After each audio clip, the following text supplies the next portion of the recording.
The Canadian Card Collector here, and welcome back to day 42 of your daily deck review. And the deck that we're taking a look at today is a kind of interesting one, and the deck is the Starry Night playing cards as a puzzle. So, with no further ado, let's see what we got.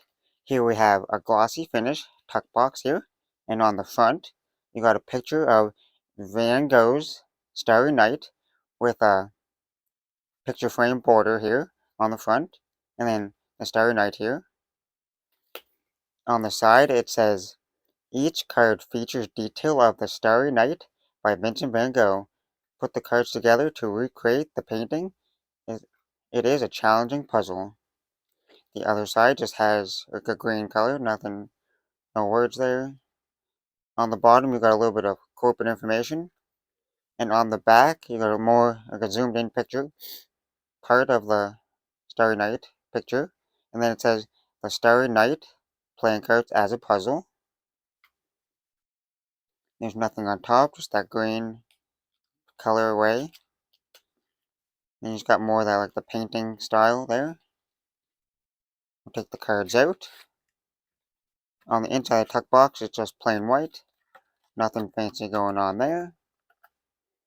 Well, now that we took a look at the box, time to take a look at the cards.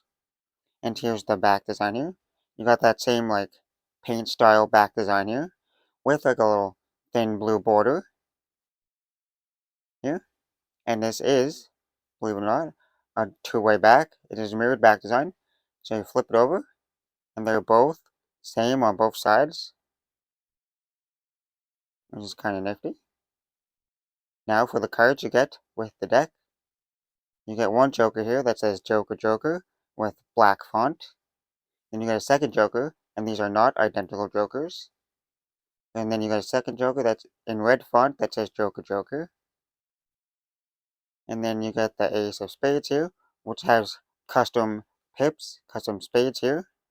And each card that you're going to see in this deck, no card is unique, like, yeah, no card is the same. No card is alike, so each card is different. And you just look at those custom spades there. Each card is different, because obviously each card is its own little puzzle piece. And we get to the court cards, Jack, Queen, and King, and there's no faces on these. You just got the painting style puzzle piece there. Then we get on to the diamonds here, and you got those custom diamond pips.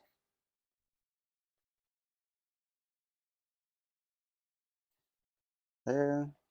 Same with the Jack, Queen, and King of diamonds. There's no faces, just the painting puzzle piece style there.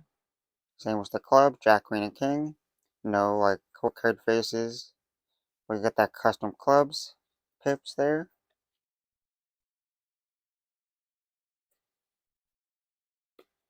And lastly, you got the King, Queen, and Jack of Hearts. No faces again. Just that painting style.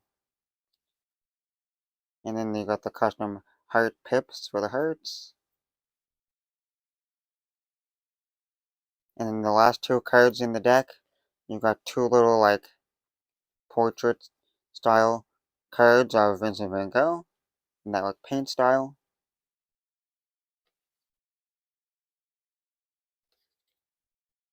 Well, I would do the handling right now, but you know what? I'll do the handling. I was gonna wait to do the handling until after, because these are in new deck order and it'll probably be easier to like make the puzzle, like try to put the puzzle together. But I can just put the cards back to new deck order and then do the puzzle. So we'll test the handling first. And this is a fully inked deck here, because all the cards are nice and colorful here. And then on the back you got like the blue border that goes all the way to the edge, and it's not white, so that is ink.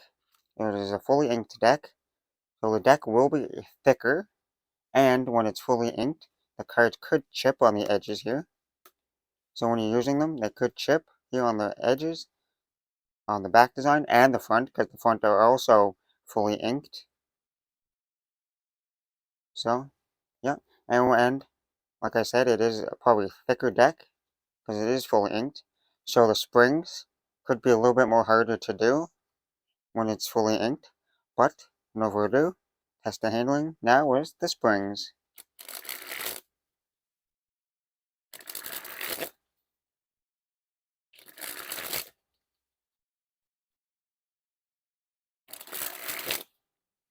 Well, slippery cards here. Cards all sliding everywhere.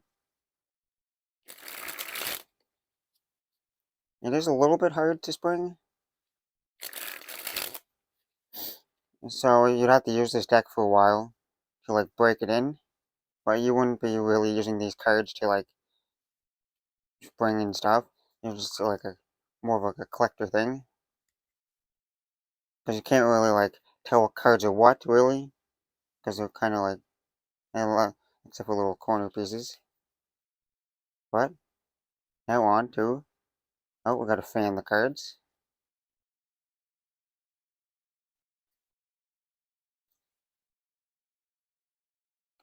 Oh, those cards are slippery. Almost just flew out of my hand right there.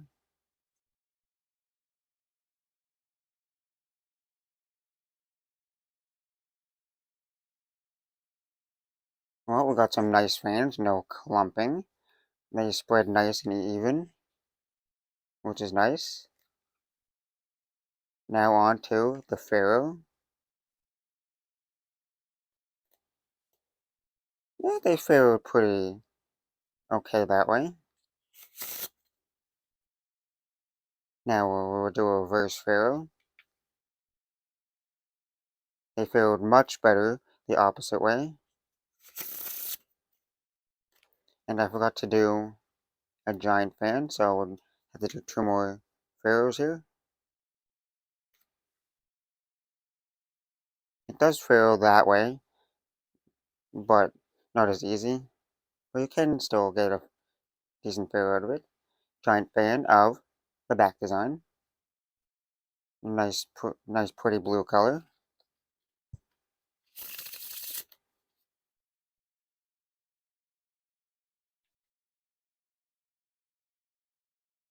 Now we'll Pharaoh it this way. We're gonna Pharaoh all the faces here.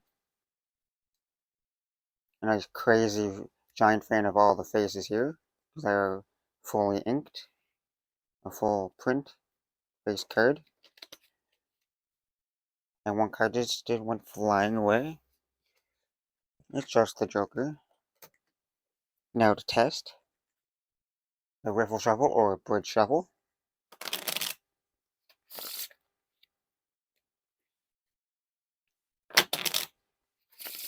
Well, they do bridge shuffle and riffle shuffle a little different because they are fully inked.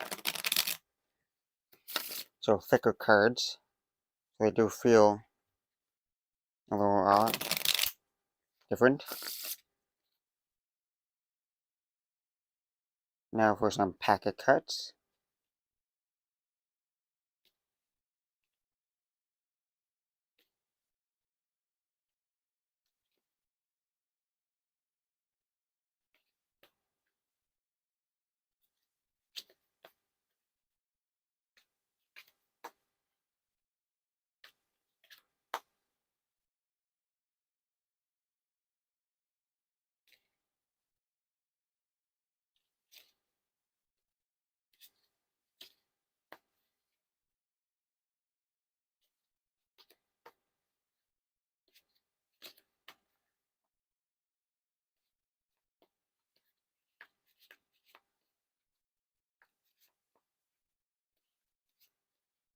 And one-handed cut.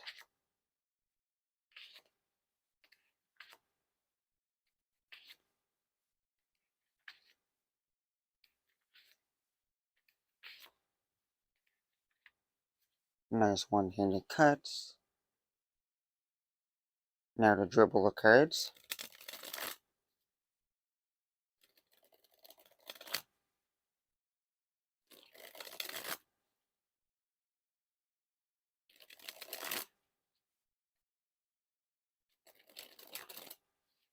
Oh, that's cool. Here, let's look at the faces when they're shoveling. That's kind of nifty. Because like each card changes as you riffle through it.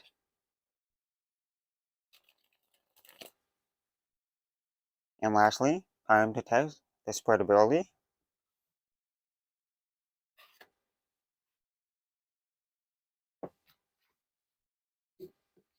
Well, I gotta say, the spreads look really nice with this nice blue color. And especially when you flip them over, how each card's a different like pattern on it on the front. A different piece of the painting, which is nice. Well, before I wrap up the video, we're gonna try to make the puzzle. So, I'll be right back when I start the puzzle. Okay, I'm back and I got the cards back into new deck order here. So, we're gonna start to put the puzzle together. So, this might be hard because I'm not sure if the pieces are in like order of which way they go. I don't think they are. I think they're all just random on each card. So, it might be a challenge to put this together. But I'll be back with the first bit of progress. Okay, I got all the cards spread out now, so you can kind of see all the faces. There might be a little glare down here in this spot because of the light, but I got all the cards spread out, and you can see them all here. So, the puzzle's definitely not in puzzle order yet. So, but you can kind of see some of the cards that would match up. Because you got like these ones here with like the big yellow on it. So those ones can like match up together. So I can group those up together or something. And all these like darker colors here. These ones here I can match up. Because here's like the picture of it. So like all the darker ones will go towards the bottom and like this tower part. Then you got like the big yellow ones I pointed out, which would be this yellow sun. We also got a few little yellow like stars and stuff off to the other side. That's not the sun. That would be the moon, because it's a night picture. But then you got a lot of blue here in the middle. So that might be a little bit challenging. But, well, I'll start gathering some cards together. And I'll be back for another update. Okay, I piled up all the cards now. Here, the first pile is the one with the yellows in it, like the moons and like the little stars here. So I got some with any bit of yellow in it. Here. The second pile is all the darker toned ones. Here. And the third pile is just all the rest of the leftovers, like the blue ones. The ones that were mostly blue. So, we'll take a, we'll start looking at this, and then figuring out where to start from there. But, we'll be back with yet again another update. Well, we're back for a little bit of an update here. And so far we have like the part of the, if you look at it here, you got like a little black tower type mountain here. And you got a little bit of the moon down over here. And we got a little bit of the little village town here at the bottom. And hopefully I have enough space on my table to be able to build this. I'll build as much as I can with the space of my table. But that's update. The one major update so far. So we'll be back with another update. Well, back with another update here. And it might be a little glossy here because it's still of the glare of the light. But we got another big update here. Don't worry, I'll show the rest of the whole puzzle at the end. I'll move my camera up so you can see the whole thing. But I just needed the space, so some of it might be off camera a little bit. But here at the bottom, we almost got the whole bottom complete so far. Because if you look here, we got almost the whole bottom. We're missing like a few on the sides here. And then we got still this part here. We got a few pieces here in the middle. Most of the middle needs to be connected first. Like all these blue pieces need to be put together, so that might be the hardest part. But there's your update. And I'm still looking for this piece. I have no idea what goes here. That might be one of the last pieces to go in. But we'll be back with another update. Major update. Well, for me it is. I found the missing piece that goes right here. I've been looking for this one the entire time I've been doing this puzzle. So, I finally found it. Place it in. And there we go. We got that piece in there now. I don't have to worry about that. Well, that was all for this update. So I'll be back with some more news. Well, here's our final little last update before the puzzle is complete. We have 10 cards left, and this is the progress we have so far. There's only a few little spots in the middle, one card here on the side, and there might be I'm not sure if there's any of this side over here that we have to put together. It's probably just the middle, because it's probably not the entire picture here. Because we probably don't have like most of some of this side here, because I don't think that's there. Because we have a lot of cards that fit in the middle. So, we'll be back when the puzzle is actually done. And here we have it. We have the puzzle fully put together and complete. Well, I will adjust my camera here, and you can see it. You can kind of see it here. The full Van Gogh playing card puzzle complete. It probably took me like 20 minutes or less to complete it. Okay, maybe not less than 20 minutes, but like around 20-ish minutes, maybe. Not too long to do it. It wasn't too hard. That's it complete. And it just barely fit on my table, but it still fit. So we'll hook back up and we'll get back to you. Well, hope you enjoyed this style of video where it was like a different type of deck. Well, same deck review, but with a little twist of an additional like puzzle within the deck. Well, that has been day 42 of your daily deck review. This has been the Starry Night playing cards as a puzzle. That's the video. Thanks for watching. Bye.